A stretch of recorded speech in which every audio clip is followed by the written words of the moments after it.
Hey there. It's been a whole year since I last posted on Reddit, so I figured it'd be a good time to share my story along with an update. I'm typing this out on my phone, so apologies in advance if the formatting's a bit off. Last night, my wife of 7 years decided to have a low-key evening to herself. After dinner, she headed to the den to binge-watch her shows, while I split my time between catching the Spurs game, soccer for the Americans, and tackling a few odds and ends I'd been meaning to get done. Everything was fine until around midnight. That's when things took a turn. By that point, she'd polished off 2 bottles of wine and was passed out on the couch. When I went to check on her, I planned to carry her to bed. But then her smartwatch buzzed, and a message popped up on the screen. It read something like, "Haha, I can't do that, my name would knock 7 shades of shit out of me, tongue sticking out, tongue sticking out." I froze, thinking, what the hell is this? Curiosity got the better of me, so I tapped on the notification. It opened a conversation between my wife and a guy I know, a friend, but not someone I'd call a close one. He's part of my 5-a-side soccer group, someone I've shared drinks with, and someone I've known since we were teenagers. We used to jokingly call him Jacket Holder, because, back in the day, whenever fights broke out, he'd be the one holding everyone's jackets instead of throwing punches. Anyway, I scrolled up through the chat history, with her smartwatch still strapped to her wrist. From what I could see, he was the one who initiated the conversation, unless, of course, she had deleted earlier messages. The chat was full of flirting, playful winks, and suggestive banter, but nothing that screamed outright cheating. Then I got to the messages from last night, and my stomach turned. When she was drunk, she started straight up begging him for sex. I'm paraphrasing here since I can't remember the exact words, but she said things like how much she'd always wanted him, how nobody would ever find out if they hooked up, and the kicker, the one that shattered me, how she was great at keeping secrets. I couldn't scroll any further on the watch and didn't know her phone passcode to dig deeper. So, I put her in bed and went to the kitchen, where I just sat in silence, staring into nothing. Eventually, I passed out there, woke up around 5:30 a.m., and tried to pull myself together for work. When I got to my work van, I sat down in the driver's seat, put my hands on the wheel, and just broke down. I couldn't face it. I went back inside, grabbed a half-empty bottle of vodka, topped it off with Coke, and started walking down the old railway line near our house. It's a disused track that runs for miles through the woods. Now, I'm sitting under a railway bridge, feeling like a damn troll, boiling with anger. If you could see me right now, you'd probably mistake the steam coming out of my ears for a campfire from a mile away. So, what now? I honestly can't bring myself to talk to her. Just thinking about her after reading all that feels like twisting a dagger in my chest. Every ounce of love I once had for her seems to have vanished, like it's evaporated into thin air. The way she begged like that, it made my skin crawl. God, it's disgusting. If I could, I'd ghost her right now, just vanish and never speak to her again. What really broke me, though, was her saying she's great at keeping secrets. Who even is this person? It's like she's a stranger wearing my wife's face. And here's the kicker, how far down this rabbit hole do I want to go? Honestly, I don't even care anymore. I'm done. I've never felt so betrayed, so disgusted, in my entire life. The worst part is, I've invested so much in her, not just as my wife, but as a person I deeply respected and loved. I thought she reflected the kind of values I held, and by extension, that we were good people. But to realize she's a backstabbing snake? It's devastating. It's like finding out someone you admired, someone who shaped your views, was secretly a monster, a pedophile, a rapist, or just a creepy lowlife. It shatters your sense of self because you trusted and believed in them. I know I'm rambling, and I'm sorry, but I can't shake this feeling of betrayal. At least there's one silver lining, the house. 6 years ago, my parents moved into a retirement village and let us live here. It'll eventually pass to me when they're gone, hopefully not for a long time, of course. Since the house is still theirs, I know my soon-to-be ex-wife won't get her hands on it when we divorce. So, what do I do? Right now, I'm seriously considering just booting her out without saying a word. While I was walking earlier, I had this childish idea: get my buddy, who's a locksmith, to quietly change the locks today. I'd make up some excuse about the doors needing repairs, she wouldn't care about the details anyway. Once the locks are changed, I'd call her outside, lock the door behind her, and tell her to figure out where to go next. It's petty as hell, I know. But, man, I feel so torn. I'm sitting here staring at this bottle, feeling like my entire life has just unraveled. As for that so-called friend of mine, he was definitely up to something. No way this would have come to light if I hadn't caught that message. I'll be dealing with him soon enough. Jacket holder might want to start holding his own face because he's got it coming. Wednesday, October 28th. First off, thank you to everyone who reached out after my first post. It means a lot. So yesterday, while I was sitting under that bridge in complete despair, a couple of dog walkers came over. I must have looked pretty concerning because they stopped to check on me. I ended up telling them everything. They listened, and one of them said something that really stuck with me: "Son, the worst thing you can do right now is drink, it'll only cause more carnage." I can't thank her enough for that. I was heading straight for disaster, and she helped pull me back. I tossed the vodka, reached out to a friend, and he told me I could crash at his place for a bit. He was at work but let me know where the spare key was, so I made my way over.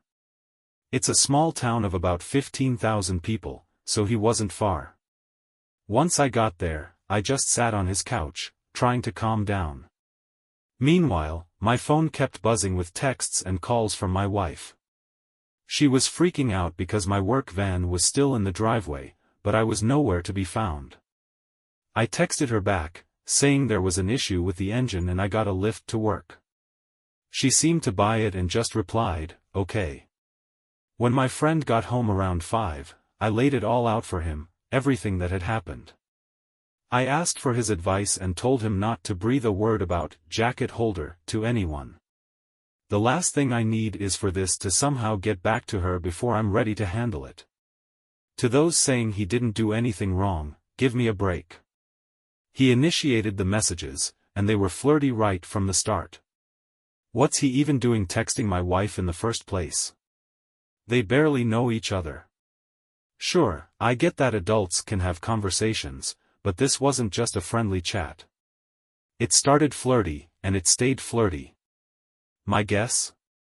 They crossed paths somewhere, things got playful, and it snowballed from there. My buddy talked some sense into me. He said to keep my head down for now, gather as much information as I could, and get a lawyer involved to figure out my options. I took his advice and set the legal wheels in motion today. After everything, I was absolutely drained. He drove me back home around 6 in the evening, and I felt like a balloon that had lost all its air. The adrenaline rush from earlier had completely worn off, leaving me exhausted. The second I stepped inside, I knew something was off. My wife was on me like a hawk, firing questions about work. It was suspicious, to say the least. I asked her why she even cared, and she mentioned she'd seen my lunch bag and flask still sitting in the passenger seat of the van. She said she could feel that something was going on. I was too tired to lie or keep up a charade, so I just told her the truth. I said, "Yeah, something's up. Last night, while I was putting your drunk self to bed, I saw a message pop up on your iWatch. I read it. And the others. You're a disgusting cheat, and I want nothing more to do with you." Her whole demeanor flipped instantly. One moment, she was standing there with her arms crossed, acting all confident, and the next, she looked like a scared kid. Great at keeping secrets, huh? Begging that little weasel for sex? Yep, I read it all. She broke down sobbing, but I couldn't deal with it. I just walked away, headed upstairs, and took a long shower. When I got out, there she was, sitting on the top step, still crying. That's when the excuses started pouring out. She went on about how she was drunk and vulnerable, how she'd never done anything like this before, how he messaged her first, and how it didn't mean anything. She claimed she was never planning to go through with it. It felt like she was reading straight from a script. The only thing she didn't try to do was blame me, probably because she knew I'd throw her out on the spot if she tried that nonsense. I told her I wanted a divorce and that she needed to be out of the house within a month. I also told her she was moving into the spare room immediately. Since then, I've barely acknowledged her existence. When she starts rambling on with her excuses, I just scowl and shake my head. I don't want to hear it. Last night, she slept in the spare room for the first time. I didn't talk to her or text her at all today. Part of me hopes she'll just be gone by the time I get home from work, but knowing my luck, that's not going to happen. The biggest wrench in all this? My mom. I told my parents what was going on, and my mother was adamant that I couldn't throw her out on the street. She and my mom have always been close, and we've been together for almost 11 years. My mom said it was just words, that my wife didn't actually do anything, and that we should work it out like adults. She completely took her side over mine. I couldn't believe it. Now I'm wondering if this is going to screw me over. Do I even have the right to ask her to leave if my mom's against it? Technically, it's still my parents' house until they pass, and I did nothing wrong, so I'm not going anywhere. This feels like it's about to turn into War of the Roses, Part 2. On the bright side, I've already met with a divorce lawyer and have an appointment next week to explore my options further. Until then, I'll just keep ignoring her. Deep down, I know she's never going to admit to anything more. I'll probably never know if she's just a good liar or if she was talking nonsense to him to set up an affair. Monday, November 16th. Hey, I figured I'd give you an update since I've gotten a lot of messages asking how things are going. It's been 20 days since I found out my wife was trying to cheat on me with someone I thought was a friend. Honestly, it's been hell. I gave her a month to move out, but it's clear now that she has no intention of leaving. She's cozied up to my mom, who seems to think she deserves a second chance. And my wife doesn't have anywhere to go, but that's not my problem. I've seen my divorce lawyer several times now, and we're in the process of drafting a divorce petition. She'll be served with papers soon. I also opened a new bank account and took half the money from our joint account. I'm making sure I don't get blindsided here. The atmosphere in the house is strange, to say the least. The living room might as well be a no man's land, neither of us spends any time there.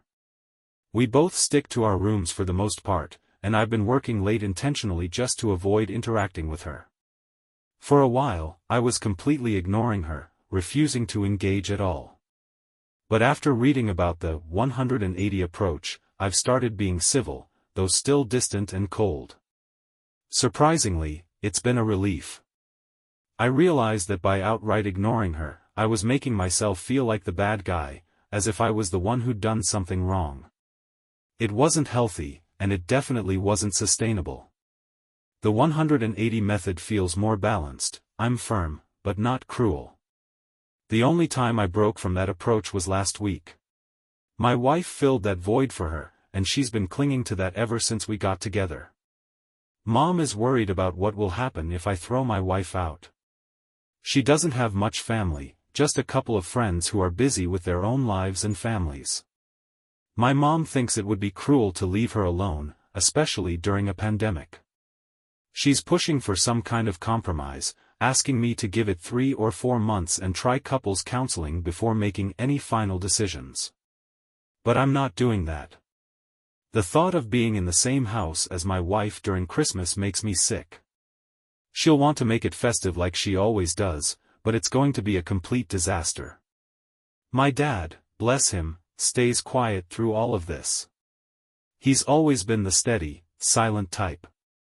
Whatever my mom says goes in our family, and I can tell he's not about to rock the boat now. This whole situation feels like a bad dream I can't wake up from. People online have been calling me selfish and spoiled, saying it's not even my house and I have no right to make demands. But at this point, it feels like it's come down to a choice, my wife or me. If my parents can't see that, I'm prepared to leave. Screw the house, I'd rather walk out with my dignity intact than stay and lose what little self-respect I have left. My friend offered me a place to crash for a couple of weeks, just until I get my bearings. If I do leave, it'll be final. I've already decided that if I walk out that door, I'm done with my parents too. No calls, no texts, nothing. They'll probably think I'm being dramatic, abandoning them without trying harder to make things work. But in my mind, they're the ones abandoning me. They're choosing to support someone who broke my heart instead of standing by their own son. What would that even look like once I'm gone? My wife just staying there like nothing happened, with my parents catering to her while I'm out in the world alone? It's ridiculous. For some background, my parents let us move into the house a year after our wedding, calling it a belated wedding gift. But looking back, I think they were always planning to move out and leave it to us. Over the years, I've sunk tens of thousands into that house, repairs, renovations, upkeep. But none of that matters now. I keep imagining a fresh start somewhere else, leaving all of this behind. The problem is, I've lived in this town my whole life. It's all I know. I feel trapped. Am I being too harsh? Cutting off my parents feels extreme, but the way things stand, I don't see another option. I've always believed that good things happen to good people if they work hard and stay on the right path. But now, I'm questioning everything. Maybe I'm not as good as I thought I was. Maybe I deserve this. Wednesday, December 2nd. This morning, I made my decision. I no longer call that house home. I saw on the calendar that my wife had a hospital appointment with her ophthalmologist, which meant she'd be gone for a few hours. I used that window to pack my things, load up my car, and leave. Before I walked out, I left my house keys on the kitchen table alongside the divorce papers my lawyer sent me last week. And just like that, I was gone. I've blocked both my wife's and my mother's numbers. Any communication with my wife from now on will go through my lawyer. For now, I'm staying with a friend, but I'm looking to rent my own place before Christmas. I haven't spoken to my parents in weeks. The last time we communicated, it was through text. I tried explaining to my mom why I'm so hurt, what my wife said in those texts to jacket holder, why it felt like such a deep betrayal, and why I don't believe this was her first time pulling something like this. I even brought up her "I'm great at keeping secrets" comment. My mom's response? She said she couldn't talk to me when I was like this, and would let me cool off. A few days ago, she called, but I didn't pick up. As of today, I've blocked her number too. The betrayal from my parents almost hurts more than what my wife did. I thought your family was supposed to be your rock during times like this, the people you could count on no matter what. Instead, they've made me feel like I'm the one tearing this family apart. But I'm not. I didn't ask for any of this. All I wanted was for them to support me, the person who was wronged in all of this. My dad had the chance to step up, to finally put his foot down and back me up. But, as always, he stayed quiet. That's the choice they made, and now they'll have to live with it. I've seen comments accusing me of giving up too easily, claiming I must not have really loved my wife because I didn't fight harder to save the marriage. But that's not true. I loved her more than anyone else in the world. Finding out what she did broke me. But we all have boundaries, and once those boundaries are crossed, there's no going back. When I read those texts, it was like a switch flipped in my head. I fell out of love with her, just like that. It was as if I woke up from a spell, like something you'd see in a movie. From that moment, I knew there was no fixing things. Anything I tried after that would just be delaying the inevitable. Now, I can't help but wonder about the dynamics in that house. Are my parents really going to keep supporting her, knowing it cost them their relationship with me? As for me, I've been dreaming about traveling again. My wife hated flying, so most of our vacations were spent in southern England, visiting places like Newquay and Torquay in Cornwall and Devon. They were nice, but I've been itching to go abroad. The last time I traveled overseas was when I was 20, on a mate's holiday in Greece. That was 13 years ago. I've got my sights set on America once this pandemic calms down. There's so much to see, and it'd be amazing to experience something completely different for a change. Thanks, bye. Wednesday, May 26, 2021. It's been over 7 months since I first posted on Reddit. I honestly thought I was done with all this, that I didn't need any more advice. I'd made my decisions and was sticking to them. But this morning, I got a phone call that's dragged me right back into the mess. Since leaving, I've moved 15 miles away, changed my phone number, and am still in the middle of divorcing my wife. She's been completely uncooperative, ignoring every request from my divorce lawyer, which has delayed everything. Right now, we're filing for deemed service, and the courts are working on officially serving her. If she keeps ignoring everything, I can proceed with the divorce without her input, but it's been exhausting. This morning, while I was at work, my friend called to tell me that my dad was trying to get in touch. Apparently, my mom is in the hospital. He asked if it'd be okay to pass my new number along, and after a moment of hesitation, I said yes. Not long after, my dad called. Hearing his voice for the first time in months felt surreal, and he sounded more emotional than I've ever heard him. He explained that my mom isn't doing well. She's stable but not in great shape, and she's asking to see me. He wanted to know if I'd meet him at the hospital tonight and go in with him to visit her. I said yes. Since that call, I've been a wreck. I couldn't focus at work and ended up leaving early.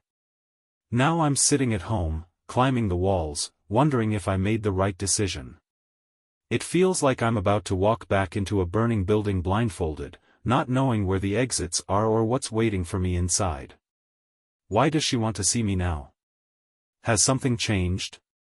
Has she changed?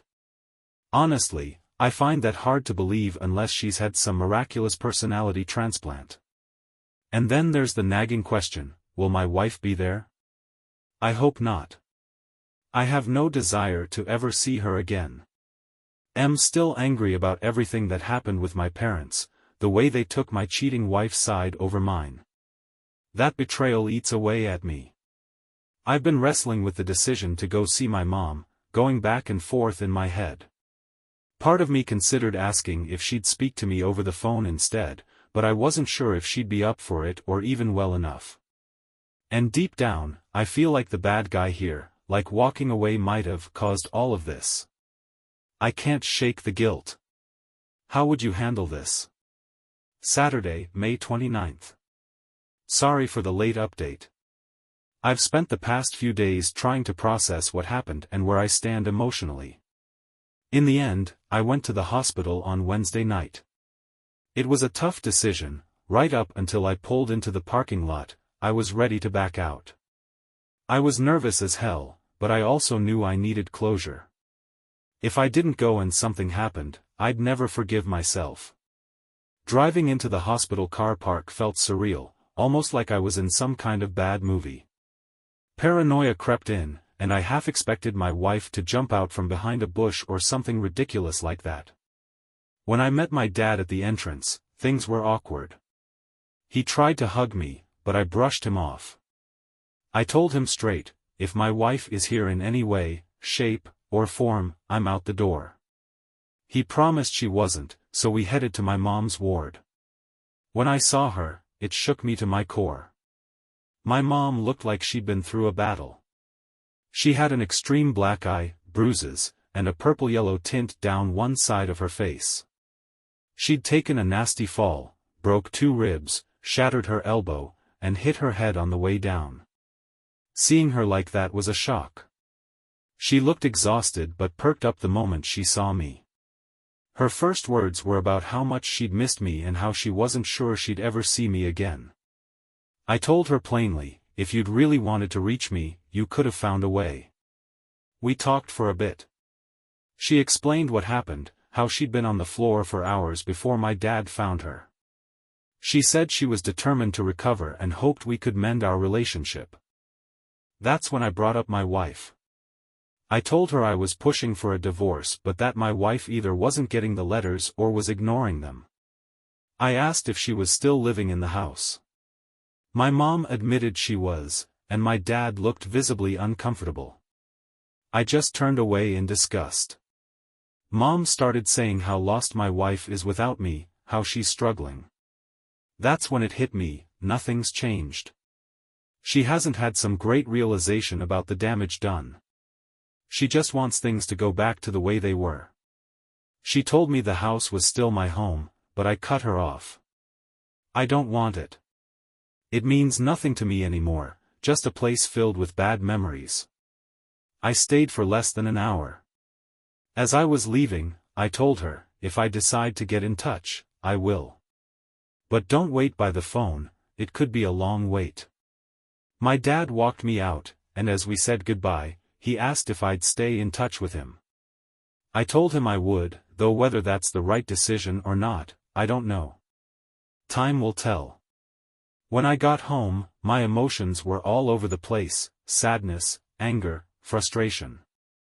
But I'm glad I went. Seeing her gave me some clarity, even if it stirred up painful memories. I couldn't help but think about my wife, too. There was a time when she meant everything to me. It'll never not hurt to remember that. Looking back at everything that's happened in these past 7 months, it still feels unreal. The way my life unraveled so quickly was like watching a car crash in slow motion. One moment I thought everything was fine, and the next, I was standing in the wreckage. I know now it wasn't just bad luck. I missed the signs, I wasn't paying attention. It was sheer chance that I caught her trying to cheat on me. If I hadn't seen that message on her watch, I'd still be living in blissful ignorance. Now, all the love I once felt is gone, replaced by contempt. I see her for what she is. And as much as it hurts, I can't lie to myself anymore. She stole years from me, and when I think back to the good times, they don't even feel like mine. They feel like someone else's memories. My friend suggested I see a therapist to work through everything, to avoid letting all this mess change who I am or how I approach relationships in the future. I think that's something I'm going to do because, honestly, I feel a little broken inside. These last 7 months have been the hardest of my life, but I'd rather have gone through this than stayed in the dark, pretending everything was fine. What hurts the most is how it all happened, but I guess you can't control how someone betrays you, you just have to learn from it. I remember reading somewhere that loyalty is one of the most undervalued traits in a person, and I really get that now. You don't truly realize how valuable loyalty is until it's gone. It's not something you think about daily, but after everything that's happened, I understand its importance more than ever. Tuesday, July 20th. Hey, just wanted to post an update since a lot has changed recently. First off, I'm nearing the finish line with the divorce. My wife has signed the papers and sent them to my lawyer, so now it's just a matter of finishing up the formalities. She reached out to me through my dad, apologizing for not letting me move on sooner, saying she thought she could fix things but now knows she can't. She said she needs to move on for her own well-being, and I thanked her for finally seeing sense. She doesn't want anything in the divorce and mentioned she'd move out of the house when she can get back on her feet, which I'm fine with.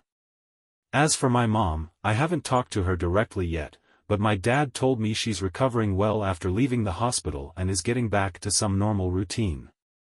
I'm not sure how things will go with them moving forward, but I've told my dad that if the house is going to be mine, I want them to put it in my name now for some security.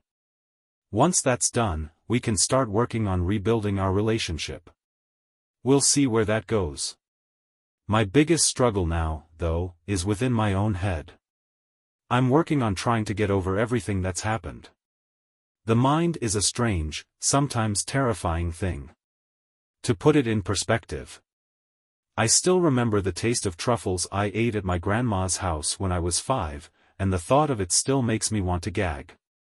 I haven't eaten truffles since, but I can still taste them after all these years. That's how memories work. I don't want to keep carrying the weight of all these painful thoughts for the next 30 years. I don't want to become one of those older people who let life's pain change them into someone they never wanted to be, someone who's lost all the good parts of themselves. I have to let go of this pain before it takes everything away from me. I've started therapy and had a few sessions with a psychiatrist, both over the phone and in person, and it's been a real help to just talk openly about everything, even if only for a short while. One thing my psychiatrist said really stuck with me. I was going on about how I felt like my best years were behind me, and she said, "Your best years are the years you've got left." What I think she meant was that the past is gone, it only exists in your mind. But the present is real, and you can either choose to make the most of it or keep living in a past that no one else can see but you. That's something I'll try to remember, especially when I feel low. In one of my earlier posts, I mentioned wanting to travel, and that's finally happening. My friend's committed to coming with me, and we've booked a flight to New York at the start of October for a week. I've always wanted to see New York when the leaves change, reminds me of the movie You've Got Mail. I want this trip to be just the beginning of my adventures. I'm hoping my 30s are filled with memories from travels abroad, that's the plan, anyway. All I know is that for the first time in a long time, I'm waking up with hope in my heart and a spring in my step. If that's not progress, then I'm not sure what is.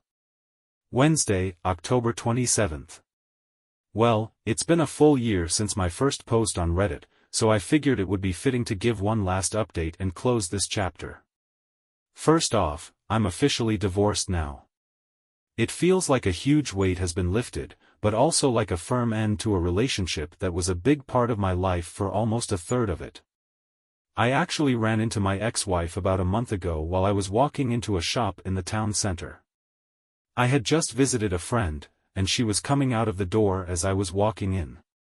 We were both wearing masks, but I recognized her right away. We locked eyes for a moment, and she mumbled something I couldn't make out. Then we just stood there staring at each other for a few seconds before I walked inside. As I was walking around the store, a wave of sadness hit me, and I had to take a minute to pull myself together. It just goes to show, one look is all it takes to throw you back to square one. Do I miss her? No. I miss the person I thought she was, but that person doesn't exist anymore, if she ever did. I don't wish her harm or anything bad, though, I just refuse to hold on to hate. It'll only burden me in the end. I also found out from a friend's girlfriend that she thought she saw my ex-wife outside a pub a couple of years ago, all over another guy. She never mentioned it to me or my friend because she wasn't sure if it was her and didn't want to interfere.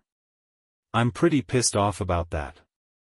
I could have used that information years ago. It's not exactly conclusive, but I could have confirmed it, and it would have saved me a lot of heartache. Now I understand why I never liked that friend's girlfriend. One of the reasons I wanted to book a flight to New York in October, apart from seeing the city in autumn, was because the travel ban between the US and the UK was supposed to lift in September for fully vaccinated travelers.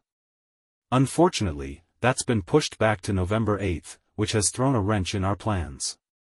My friend also can't get time off work until the new year, so if I go, I'll have to go alone, which is a bit of a letdown since we were both looking forward to going together.